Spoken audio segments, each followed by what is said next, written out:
Hello, bakers. This is Mark Floerke, your host today for Forum Friday. I'm the Community Forum Manager at BAKERpedia, as well as the baking instructor. I'm sitting in for Dr. Lynn today and giving you a brief update on what's happening in our community forums. First up, I want to address some continuing conversations, which is always great to see the members stepping in and asking more questions, sharing information. And we have the first one is Sumaya, who's looking to make the perfect commercial burger bun. And so where I've pointed her in the direction is some typical standard ratios that are used in the commercial industry. And the important thing is also to use a pre-ferment there, usually a sponge of about 4 hours. That helps with processing for shaping and things like that, as well as shelf life and a nice moist interior texture. And then of course it's high ratios of fat and sugar, somewhere in the 8 to 12% range is pretty typical. And so hopefully that helps Sumaya out to get closer to her goals. And then we also have brown spots and sponge cake. And this is a conversation that has been taking place for a little while. And we have a member who shared the ingredients that they're using, but not the amounts or the method. And so we can only kind of guess at this point. And trying to estimate based on things that I've seen in the past is the first thing I would look to is baking soda. And that is either the baking soda is being measured wrong, or there's just generally too much in the formula. And that can often cause this mottling on the surface and or even brown spots on the interior crumb. And so look to the baking soda as one of the first things. It can also react with some preservatives and other ingredients.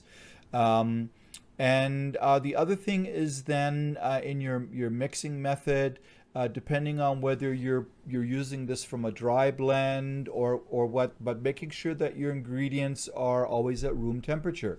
If you have fat that is cold, or even if the fat is room temperature and then you have ice cold eggs and water, then you can cause these little fat lumps to form, and sometimes then the baking soda or baking powder will attach to these lumps, and as they then melt in the baking process and the baking soda starts to rise and produce gas, then they kind of go through the cake and make these tunnels and leave these brown spots then on top where the tunnels are. So look for tunnels in your cake, look for brown spots on top, check your baking soda, make sure your ingredients are at room temperature when you're mixing these things, right? And then we also have it, I always love pointing out these conversations that are continuing, because it's great to see members supporting each other, and that we're having an effect. We have something that's helping people all over the world. And so this is a conversation about natural bread flavors, particularly for the market on the African continent. We talked about our new member who joined the forum and introduced himself from Mali last week. And so this same member has revived a great thread talking about natural flavor in breads for the African continent. And so right now it's being exasperated, I guess, in the sense is that because of the pandemic, it's getting more difficult to get certain ingredients, especially if they have to come from Europe or other sources.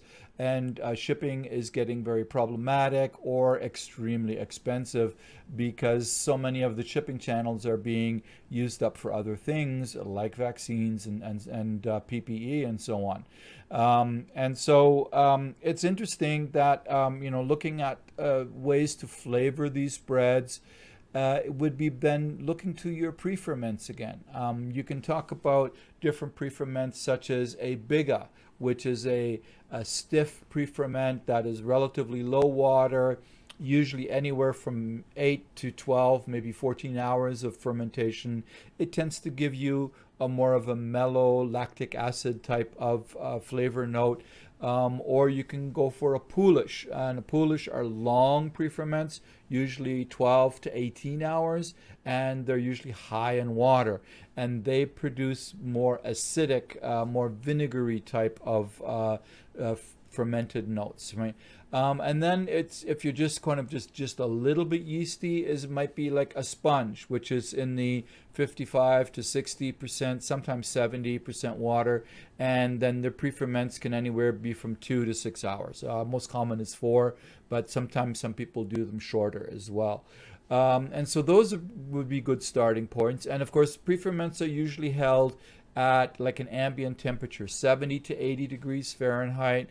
Some are done in proofing chambers slightly warmer, but that is, again, that would be to accelerate them. Most commonly, they're done at ambient temperatures. In larger bakeries, they would use often a sponge room, a room that is held at consistent temperatures so that the flavor system will always be consistent from the fermentation coming out of that area. So those are things I suggest, and look to local ingredient sources, local fruits and vegetables that may have certain enzymatic activity to help break down the carbohydrates to fermentable sugars and give you certain flavor notes. By adding just a flavor to a pre-ferment, it will usually not survive the pre-ferment and will be lost and everything.